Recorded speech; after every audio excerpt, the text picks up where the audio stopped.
Hey everybody and what's up students, welcome back to the channel of Team Munshi. This side Saras Giri और आज हम start करेंगे chapter 11 और 12। Start क्या करेंगे, कवर करेंगे। इसमें दो चैप्टर हैं, फॉरेन एक्सचेंज रेट और बैलेंस ऑफ पेमेंट। तो वीडियो को स्टार्ट करते हैं विदाउट एनी डीले। सबसे पहले आते हैं फॉरेन एक्सचेंज रेट होता क्या है। अब देखो, फॉरेन हो गई बाहरी लोग, फॉरेन कंट्रीज है, अब्रॉड। एक्सचेंज है मतलब कोई चीज का एक्सचेंज करना, लेन देन करना या बदलना। रेट अब देखो क्या है ये, the rate at which one currency is exchanged for the other. मतलब एक करेंसी के बदले में जब दूसरी करेंसी को हम एक्सचेंज करते हैं उसे फॉरेन एक्सचेंज रेट कहते हैं। इसको अगली डेफिनेशन में देखते हैं, सेम चीज लिखी है, the rate at which one currency is exchanged against another.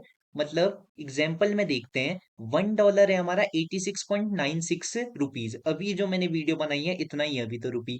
इसका मतलब अगर हमें $1 चाहिए तो हमें 86.96 रुपीज देने पड़ेंगे। मतलब एक हाथ से रुपया दे, दूसरे हाथ से डॉलर ले, इसे ही हम एक्सचेंज रेट कहते हैं। आगे देखते हैं, आगे हमारा types of foreign exchange rate system. अभी काम कैसे करता है, पता कैसे चलता है कि $1 इतने रुपए के बराबर है। सबसे पहला तो होता है fix exchange rate system. Fixed exchange rate system में क्या होता है ना, ये एक ऐसा एक्सचेंज रेट होता है जिसके अंदर जो गवर्नमेंट होती है वो फिक्स करती है, या फाइनेंशियल अथॉरिटी हो गई वो फिक्स करती है कि जो हमारी करेंसी होगी उसकी वैल्यू क्या रहेगी, कितनी रहेगी। So the rate of exchange is officially fixed by the government and by the financial authority of the country, is called financial exchange rate system. Sorry, fixed exchange rate system है ये। In this system every country has to determine the value of its currency in terms of gold. मतलब gold के terms में उनको अपनी currency को बताना पड़ेगा। लाइक अगर किसी ने कह दिया 1 gram gold is equals to ₹1, तो हम गोल्ड के हिसाब से फिर अंदाजा लगाएंगे हमारी करेंसी की वैल्यू कितनी है। अब वो कैसे, देखो ये तो इंडियन रुपीस की बात हो गई। वहीं अगर यूएस ने कह दिया हम 10 ग्राम गोल्ड को $1 मानेंगे, $1, तो हमें क्या करना होगा, 10 रुपए देने होंगे, तब जाके हमें $1 मिलेगा। तो ये होता है फिक्स्ड एक्सचेंज रेट सिस्टम में। सेकंड है फ्लेक्सिबल एक्सचेंज रेट सिस्टम, और इंडिया जो है ना यही सिस्टम को फॉलो करती है। इस एक्सचेंज रेट में जो रेट होता है करेंसी का वो डिटरमाइंड होता है market forces of demand and supply for foreign exchange. For example Pakistan का एग्जांपल लेते हैं, मजे भी आएंगे। इंडिया में कितने लोग हैं तुम खुद ही कमेंट सेक्शन में बताओ जिन्हें पाकिस्तान की करेंसी चाहिए। तुम अपनी करेंसी दो, यानी इंडियन करेंसी, और पाकिस्तान की करेंसी ले लो। चाहिए है क्या तुम्हें? नहीं चाहिए, क्योंकि तुम्हें पता है उसकी ना डिमांड है ना कोई वैल्यू है। जिसकी वैल्यू ज्यादा है उसकी डिमांड भी तुम ज्यादा कर रहे हो। डॉलर हो गया, डॉलर चाहिए ना तुम्हें, डॉलर में कमाने हैं पैसे, तो उसकी वैल्यू ज्यादा है। इसीलिए जो डॉलर है वो ऊपर है as compare to rupees. Rupees है 86.96। तो अगर डिमांड बढ़ जाएगी रुपीज की पूरे कंट्री में, कंट्री के साथ साथ जितने भी वर्ल्ड हैं, जितने भी वर्ल्ड में कंट्री हैं, सब में अगर रुपीज की वैल्यू बढ़ जाएगी, रुपीज की डिमांड बढ़ जाएगी, तो रुपीज की जो वैल्यू है वो ऑटोमेटिकली बढ़ जाएगी। और बहुत से बच्चे कंफ्यूज होते हैं। देखो $1 अगर है तुम्हारा 80 रुपए, और वहीं पे वो अगली बार हो गया $1 तुम्हारा 85 रुपए, तो बच्चे सोचते हैं अरे रुपया तो बढ़ रहा है। अरे बढ़ नहीं रहा है, घट रहा है। पहले तुम्हें $1 लेने के लिए 80 रुपए देने पड़ते थे, लेकिन अब $1 लेने के लिए 85 रुपए देने पड़ रहे हैं, 5 रुपए एक्स्ट्रा देने पड़ रहे हैं। तो रुपया गिर रहा है और डॉलर मजबूत हो रहा है। तो रुपया कम होना चाहिए, तब हम कहेंगे कि वो मजबूत हो रहा है। और ये डिपेंड करता है डिमांड एंड सप्लाई में, जो मैंने एग्जाम्पल दिया तुम्हें अभी, पाकिस्तान वाला और इंडिया वाला। इसमें क्या होता है, देखो under this system the exchange rate adjust freely. इसमें फ्रीली एडजस्ट होता है, मतलब जो जो डिमांड होगी, जैसी जैसी सप्लाई होगी उसके हिसाब से एडजस्ट हो जाएगी अपने आप। There is no official interference. Government और कोई भी इंस्टीट्यूशन है, अथॉरिटी है, वो इंटरफेयर नहीं कर सकती है इसमें कि $1 80 है, चलो मैं इसको चेंज करके 75 रुपए कर देती हूँ। ऐसा नहीं होगा, गवर्नमेंट कुछ कर ही नहीं सकती। वो पूरा डिपेंड करेगा डिमांड और सप्लाई पे। और इसको एक और चीज कहते हैं, it is also known as floating exchange rate system. इसको फ्लोटिंग एक्सचेंज रेट सिस्टम भी कहते हैं। और फर्स्ट वाली की बात करें तो इसको मिंट पार वैल्यू और पेग्ड रेट सिस्टम भी कहते हैं। एग्जाम में आ सकते हैं, कंफ्यूज मत होना। नेक्स्ट देखते हैं, लास्ट है एक्सचेंज रेट का जो सिस्टम है, managed floating rate system. Managed floating rate system में क्या होता है ना, फॉरेन एक्सचेंज जो होता है वो डिटरमाइन होता है मार्केट फोर्सेस और सप्लाई से। उसके साथ साथ गवर्नमेंट इसमें इंटरफेरेंस भी कर सकती है। फॉर एग्जाम्पल मार्केट वैल्यू कह रही है कि डॉलर की डिमांड जो है वो ज्यादा है और रुपये की वैल्यू कम है, या रुपया नहीं लेते, पाकिस्तानी रुपये की वैल्यू कम है। ठीक है, पाकिस्तानी रुपये की वैल्यू कम है, तो पाकिस्तान की सरकार क्या कर सकती है, इसको बढ़ाने के लिए गवर्नमेंट इंटरवीन कर देगी कि $1 1 रुपये के बराबर है, या चलो 100 रुपए कर देते हैं, इसको काटते हैं।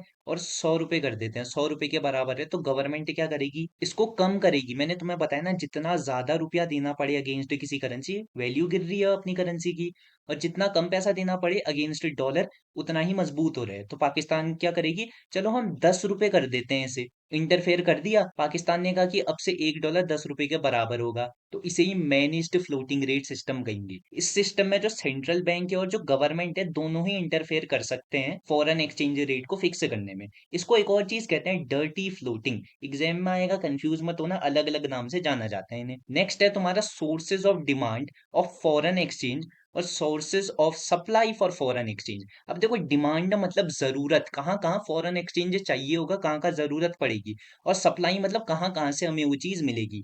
अब देखो, डिमांड में सबसे पहले है for purchase of goods and services. जब हम किसी फॉरेन कंट्री में जाएंगे, हमें गुड्स एंड सर्विसेज खरीदने होंगे, हम रुपया देंगे क्या, नहीं। अमेरिका गए, वहां डॉलर देना होगा, तो उसके लिए हमें क्या चाहिए होगा, डॉलर चाहिए होगा, डिमांड बढ़ेगी, हमें उसकी जरूरत होगी। वैसे import of goods and services, जब सर्विसेज को हम अमेरिका से मंगाएंगे, अमेरिका का एक बंदा है, वो सर्विसेज लाया इंडिया में, तो इंडिया वाले क्या रुपया देंगे उसे, बिल्कुल नहीं भाई, डॉलर में पेमेंट करेंगे उसे। तो इसमें भी हमें डिमांड चाहिए होगी, हमें फॉरेन करेंसी चाहिए होगी। थर्ड है इन्वेस्टमेंट। अगर हमें कहीं इन्वेस्ट करना है फॉरेन करेंसी में, तब भी हमें फॉरेन करेंसी चाहिए, like dollar, euro, Young, etcetera.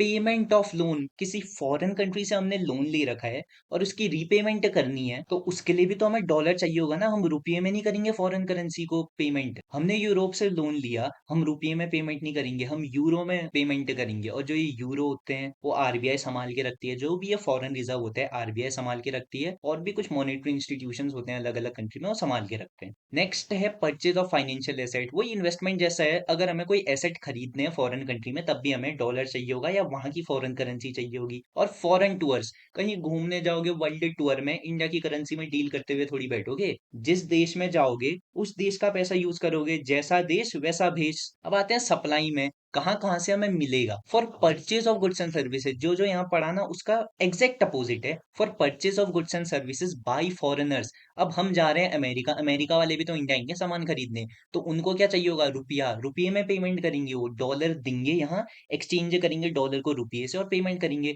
Next है export of goods and services. जब हम सामान बाहर को भेजेंगे, ये इंडिया है, इंडिया से सामान गया बाहर को, और सपोज अमेरिका चले गया, तो अमेरिका वाले डॉलर में पेमेंट क्या करेंगे, क्या जैसे इंडिया वाले डॉलर में पेमेंट कर रहे थे और रुपये में नहीं कर रहे थे, तो अमेरिका वाले डॉलर में नहीं करेंगे, रुपये में करेंगे। और रुपया कहाँ से लाएंगे वो, इंडिया के अलावा, तो क्या करेंगे, वो कहेंगे हम तुम्हें डॉलर दे देते हैं, तुम हमें रुपया दे दो, और फिर वो रुपया हम तुम्हें वापस कर देंगे। तो इससे क्या हुआ, डॉलर तो आ ही आ रखा है, उसके साथ साथ रुपया भी आ रखा है, तो export of goods and services में पैसा आ रहा है। नेक्स्ट है इन्वेस्टमेंट। फॉरेनर्स अगर हमारी कंट्री में इन्वेस्टमेंट करेंगे, तो पैसा आएगा हमारे पास फॉरेन कंट्री का। रिकवरी ऑफ लोन, जैसे हम लोन लेते हैं फॉरेन कंट्री से, फॉरेन कंट्री हमसे भी तो लोन लेती है, जब वो पेमेंट करेंगी वो रुपये में करेंगी, और रुपया एक्सचेंज किसके थ्रू करेंगे, अपनी फॉरेन करेंसी के थ्रू। वो इंडिया से कहेगी, लो भाई मैं डॉलर देती हूँ तुम्हें, तुम मेरे को रुपया दो, और वो रुपया फिर मैं तुम्हें वापस करूंगा रिकवरी ऑफ लोन के तहत। पांचवा है परचेज ऑफ फाइनेंशियल एसेट। जब फॉरेन फाइनेंशियल एसेट को खरीदे हमारी कंट्री में आके, तब भी हमें डॉलर मिलेगा, तब भी हमें फॉरेन करेंसी मिलेगी। नेक्स्ट है डोनेशन ग्रांट्स फ्रॉम एब्रॉड। अब कई बार क्या होगा, एब्रॉड में जो लोग होते हैं वो गिफ्ट भेजते हैं अपनी कंट्री में, कुछ डोनेशन भेज देते हैं, पैसे के फॉर्म में भेज देते हैं कोई चीजें, तो उससे भी क्या होगा, फॉरेन करेंसी आएगी हमारी कंट्री में। नेक्स्ट है increase and decrease in foreign currency. Increase और डिक्रीज भी होता है फॉरेन करेंसी में, जैसे हमने बात करी थी पहले भी। तो इनको कहते क्या है, इनको एक टर्म दे दी गई है, डीवैल्यूएशन। डीवैल्यूएशन क्या होता है, decrease in the value of domestic currency bye the government. जैसे पाकिस्तान की गवर्नमेंट का एग्जांपल लिया, वो बढ़ा दिया था उसने, $10, सॉरी $1 10 रुपए का कर दिया था पाकिस्तानी रुपये का। अगर सेम उसी का अपोजिट कर दे, गिरा दे अपना पैसा, तो उसे हम डीवैल्यूएशन कहेंगे। तो अगर फॉरेन करेंसी गिरे बिकॉज ऑफ गवर्नमेंट, गवर्नमेंट खुद कहे कि गिरा दो, या सेंट्रल बैंक कहे कि गिरा दो, उसे डीवैल्यूएशन कहेंगे। वैसे ही रिवैल्यूएशन देखते हैं, रिवैल्यूएशन मतलब इंक्रीज, जब गवर्नमेंट और सेंट्रल बैंक कहें कि बढ़ा दो पैसे की वैल्यू, जो पाकिस्तानी वाला एग्जांपल दिया था मैंने, उसमें बढ़ाई तो थी, तो उसे हम रिवैल्यूएशन कहेंगे। नेक्स्ट है डेप्रीशिएशन। डेप्रीशिएशन फिक्स्ड एसेट्स में लगता है, लेकिन कैश तो फिक्स्ड एसेट्स है ही नहीं। अरे यहाँ टर्म अलग है, इकोनॉमिक्स है, अकाउंटेंसी नहीं। Decrease in the value of domestic currency by the market forces of demand and supply of the foreign exchange. मतलब अगर उसकी डिमांड गिर जाए, जैसे पाकिस्तान का जो रुपया है वो किसको चाहिए भाई, उसकी वैल्यू बिल्कुल गिर गई है, उसकी डिमांड ही नहीं है, तो वैल्यू क्या हो गई है, बिल्कुल नीचे चली गई है, उसे डेप्रिसिएशन कहेंगे। वैसे ये एप्रिसिएशन, डॉलर सबको चाहिए है भाई, डॉलर की वैल्यू बहुत ज्यादा है मार्केट में, तो उससे क्या होगा, उसकी वैल्यू इंक्रीज होते रहेगी, उसे हम कहेंगे एप्रिसिएशन। जो लिख रखा है पढ़ लेना, अच्छा से समझ आ रहा है, नहीं आ रहा है तो मैंने तुम्हें समझाया, अपनी लैंग्वेज में भी लिखोगे बढ़िया मार्क्स आएंगे। अब आ जाओ balance of trade and payment, TP मतलब ट्रेड एंड पेमेंट, एग्जाम में मत लिखना है, शॉर्ट मैंने लिख रखा है। सो बैलेंस ऑफ ट्रेड की बात करते हैं। सबसे पहले बैलेंस ऑफ ट्रेड होता है difference between the exports and imports of visible material goods. Visible material goods मतलब जिन्हें हम देख सकें, जो मटेरियल फॉर्म में हो, उनका जब एक्सपोर्ट और इंपोर्ट का डिफरेंस करेंगे, एक्सपोर्ट माइनस इंपोर्ट, उसे ही हम बैलेंस ऑफ ट्रेड कहेंगे। अब तुम कहोगे सर ये तो नेट एक्सपोर्ट जैसा लग रहा है, नेट एक्सपोर्ट है क्या? ये बिल्कुल नहीं। नेट एक्सपोर्ट में सर्विसेज भी ऐड होती हैं। यहाँ पे को खाली गुड्स हो रहे हैं, सर्विसेज नहीं हो रही हैं, क्योंकि सर्विसेज को तो हम देख ही नहीं सकते हैं। यहाँ पे को बात हुई है विजिबल मटेरियल गुड्स की। अब बैलेंस ऑफ ट्रेड भी तीन प्रकार का होता है। सबसे पहले फेवरेबल बैलेंस ऑफ ट्रेड, यहाँ पे को लिख देता हूं इधर, favourable balance of trade, unfavourable balance of trade और equilibrium level of trade. Favourable मतलब, अब फेवरेबल कब होगा कंट्री के लिए, जब एक्सपोर्ट ज्यादा हो हमारे और इंपोर्ट कम हो। इससे क्या होगा, एक्सपोर्ट ज्यादा करेंगे तो ज्यादा पैसा बाहर का फॉरेन कंट्री का हमारे पास आएगा, और इंपोर्ट कम करेंगे तो हमारा पैसा कम जाएगा फॉरेन कंट्री के पास, तो इसे फेवरेबल बैलेंस ऑफ ट्रेड कहेंगे। अनफेवरेबल सेम इसका उल्टा, इंपोर्ट इस बार ज्यादा होगा और एक्सपोर्ट कम होगा। और इक्विलिब्रियम लेवल ऑफ ट्रेड मतलब इंपोर्ट इक्वल होगा एक्सपोर्ट के, इसे इक्विलिब्रियम लेवल ऑफ ट्रेड कहेंगे। नेक्स्ट है सिस्टमैटिक रिकॉर्ड। ओहो, सिस्टमैटिक रिकॉर्ड है तुम्हारा बैलेंस ऑफ पेमेंट का हिस्सा। बैलेंस ऑफ पेमेंट क्या होता है? बैलेंस ऑफ पेमेंट एक रिकॉर्ड होता है, सिस्टमैटिक रिकॉर्ड। जैसे तुम अकाउंट्स में बुक बनाते हो ना, जर्नल्स बना दी, लेजर्स बना लिए, वैसे बैलेंस ऑफ पेमेंट में भी एक कोई बुक टाइप की होती है, सिस्टमैटिक रिकॉर्ड होता है, जिसमें किस चीज का, international transaction between normal resident of a country and rest of the world. मतलब मान लो तुम हो, ये आई है, आई मतलब तुम, उसने डील करी किसी अमेरिकन के साथ या अमेरिका के साथ, अमेरिका से सामान मंगाया, तुम बिजनेस करते हो, तुमने अमेरिका से सामान मंगाया, तो ये ट्रांजेक्शन किसकी हुई तुम्हारे, तुम तो एक रेसिडेंट हो कंट्री के, इंडिया के रेसिडेंट हो, तो इंडिया के रेसिडेंट ने अमेरिका से डील करी, फॉरेन डील करी, ट्रांजेक्शन करे, अमेरिका से सामान मंगाया, तुमने पैसा भेजा, ये ट्रांजेक्शन हो गया, तो ये ट्रांजेक्शन रिकॉर्ड होगा बैलेंस ऑफ पेमेंट में। अब जो बैलेंस ऑफ ट्रेड है ना, वो पार्ट है बैलेंस ऑफ पेमेंट का। इसमें एक्सपोर्ट इंपोर्ट होता है, तो तुमने क्या करा था यहाँ पे को, तुमने भी तो इंपोर्ट ही कराई चीजें, अमेरिका से इंपोर्ट कराई, और एक्सपोर्ट भी कराते, अमेरिका को सामान बेचते, और बदले में तुम पैसा मांगते उससे या डॉलर मांगते, तो वो तब भी इंक्लूड होता बैलेंस ऑफ ट्रेड में और बैलेंस ऑफ पेमेंट में भी, क्योंकि balance of trade balance of payment का पार्ट है। नेक्स्ट देखते हैं components of balance of payment. Balance of payment के दो कंपोनेंट है, करंट अकाउंट और कैपिटल अकाउंट। करंट अकाउंट क्या होता है, देखो, it refers to an account which records all the transaction relating to export imports of goods and services and unilateral transfers during a given period of time. Current account में import, export और unilateral transverse मतलब एक तरफा, एक sided transverse होंगे पैसे के या गिफ्ट के। अमेरिका में कोई आदमी है, तुम्हारा दोस्त है, उसने तुम्हें गिफ्ट दिया, ये आई तुम हो, उसने तुम्हें गिफ्ट दिया, तो इसे तुम यूनिलैटरल ट्रांसफर कहोगे। तो अगर इन तीनों चीजों में से कोई भी चीजें हैं, वो रिकॉर्ड होंगी करंट अकाउंट के अंदर। और कैपिटल अकाउंट के अंदर वो सारी चीजें रिकॉर्ड होंगी जो तुम्हारे और फॉरेन कंट्री के बीच ट्रांजेक्शन हो रखी है। मैंने पिछला वाला एग्जांपल दिया था, ये वाला, तुमने अमेरिका से सामान मंगाया और पैसे दिए उसे, और बाद में वो सामान तुमने बेच दिया और अमेरिका से पैसे लिए, तो ये कैपिटल अकाउंट के अंदर रिकॉर्ड होगा। और इससे क्या होगा, जो तुम्हारी एसेट होंगी और जो लाइबिलिटी होंगी, उनमें चेंज आएगा, या तो ये बढ़ेंगी या घटेंगी, और सिर्फ तुम्हारी नहीं, कंट्री की और गवर्नमेंट की भी। नेक्स्ट है तुम्हारा कंपोनेंट्स ऑफ अकाउंट्स। जो मैंने करंट अकाउंट और कैपिटल अकाउंट बताया ना, उसके भी कंपोनेंट्स हैं। सबसे पहले आते हैं करंट अकाउंट में। करंट अकाउंट में आता है export and import of goods. Current account की हमने बात करी थी, इसमें तीन चीजें आती हैं, एक्सपोर्ट, इंपोर्ट और यूनिलैटरल ट्रांसफर। वही तीन चीजें यहाँ पे को लिख दी गई हैं,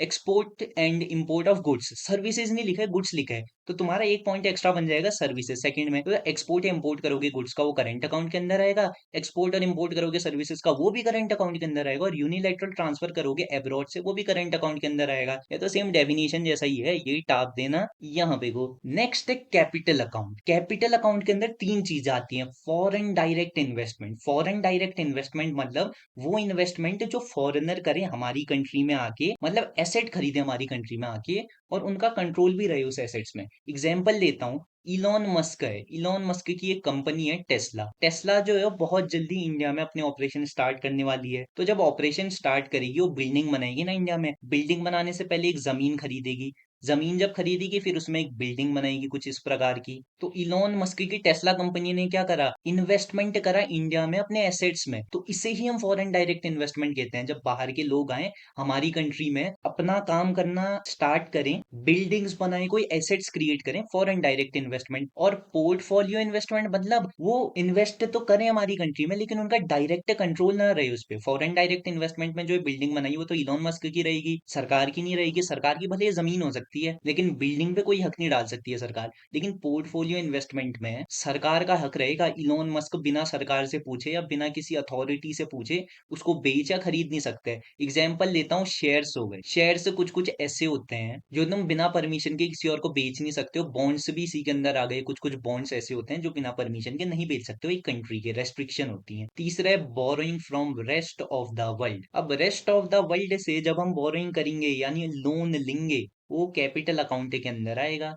नेक्स्ट देखते हैं A2 आइटम। लास्ट टॉपिक है ये चैप्टर का। A2 आइटम में कहता हूँ ऑटोनॉमस आइटम्स और अकोमोडेटिंग आइटम्स को। इसको शॉर्ट में मैंने A2 करके याद करे, एग्जाम में मत लिखना, ये तुम्हारा याद करने के लिए एक निमोनिक कोड है। ऑटोनॉमस आइटम्स क्या होते हैं, देखो ऑटोनॉमस आइटम्स वो इकोनॉमिक ट्रांजेक्शन्स होते हैं इंटरनेशनल या फॉरेन कंट्रीज के साथ, which takes place due to some economic motive such as maximization of profit. मतलब एग्जाम्पल पिछले वाला ही पकड़ते हैं, चलो कहाँ गया, ये रहा। ये तुम हो, यहाँ नीचे अच्छे से लिखता हूँ, ये तुम हो और ये अमेरिका है, AMERICA। यहाँ पे कुछ सी होगा, लिखा नहीं था, लिख देते हैं। तो देखो ये तुम हो, ये अमेरिका हो। तुमने अमेरिका को सामान भेजा, गुड्स एंड सर्विसेज भेजी। अमेरिका ने तुमको क्या भेजा, पैसा भेजा, डॉलर भेजा या रुपीज, जो भी भेजा। चलो तो इससे क्या हुआ, तुम्हारा फायदा हुआ। तुमने ट्रांजेक्शन क्यों करी अमेरिका के साथ, फायदे के लिए। तो इसे ही तुम ऑटोनॉमस या अटोनमस आइटम्स, तुम्हारी प्रोनाउंसिएशन है कैसे भी कहो, दोनों सही है। तो ऑटोनोमस आइटम्स में ये ऐड होगा। कोई भी ट्रांजेक्शन जो तुम प्रॉफिट के लिए करो वो ऑटोनोमस ट्रांजेक्शन में आ गए। और इसको एक और चीज कहते हैं above the line items. Exam में ना असर्शन रीजन में पूछता है ये, तो अभी पढ़ लो। ये अकोमोडेटिंग आइटम्स होते हैं those transactions which are undertaken to cover the gap in the BOP।